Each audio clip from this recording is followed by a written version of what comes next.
300 ships carried him to England, and 24 carried his people home. He was the last great warrior king of the north, feared from the ice to the warm south. For 30 years he had fought in more lands than any man alive, and never met his match. Then on a hot September day he left his armour behind on the ships. An army he thought was far away came over the hill, and an age ended in an afternoon. This is the story of the losing side. To understand how the greatest warrior of the north fell, we must go back to a boy on a battlefield. He was born a prince in the cold north, in a land of long fjords and hard men.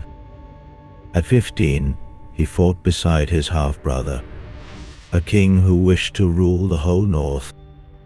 The battle was lost, the king was killed, and the wounded boy was carried away to hide in the woods. He fled east over the mountains, an exile with nothing but a sword and a name. He would spend the next 15 years becoming the most dangerous man in the world. In the east, he served a great prince and learned to command men in war. Then he went south to the richest and most golden city on earth. There he joined the emperor's own guard of northern warriors, tall men with long axes. For 10 years he fought for that empire, in the islands, in the desert, and in far-off lands. He stormed cities, crushed rebellions, and took part in more battles than he could count. The stories say he sent home a fortune in gold, greater than any northern king had ever held. He had become a legend, a warrior whose name traveled ahead of him like a shadow. And then he went home to claim the crown he believed was his by right. With that gold he bought an army and forced his way onto the throne of his homeland. He ruled with an iron hand, and men gave him a name that meant the hard ruler. For nearly 20 years he waged a bitter war against the king of the neighboring realm. He burned towns, broke fleets, and won battle after battle, and still the war would not end. At last, tired and no closer to victory, he made peace and looked for a greater prize. Far to the west, across the grey sea, an old king had died without a son. The rich island kingdom of England now had a crown, and no clear heir. 3 men in 3 lands, each swore that the crown belonged to him alone. The hard ruler was one of them, and he had never lost a war he truly wanted. In the summer of that fateful year, he gathered the greatest fleet the North had ever seen. 300 ships and more filled the harbours, crowded with warriors, horses, and hungry men. He was past 50, taller than other men, and still the finest soldier of the age. He sailed by way of the Northern Isles, gathering ships and allies as he went. With him came an exiled English earl, brother to the very king he meant to destroy. They landed on the eastern coast and burned their way inland along a wide river. The lords of the north marched out to stop them with a hastily gathered army. Outside the great city of the north, the 2 hosts met in the mud beside a stream. The fighting was long and savage, and at last the northern line broke the English. The dead lay so thick, the old stories say, that men crossed the marsh upon them. The city surrendered, promised hostages, and the invaders sat down to wait for them. If the fall of the mighty moves you, take 1 second to subscribe and stand with the losing side. Far to the south, the English king had been watching a different sea all that summer. He waited for another enemy, a duke from across the narrow water, who never came. His ships ran short of food, his levies went home to the harvest, and the coast lay open. Then a rider came from the north with the news that his kingdom was burning. The king did not wait, and he did not send other men in his place. He gathered his household warriors and rode north faster than any army had ever moved. In 4 days they crossed a distance men said could not be covered in a week.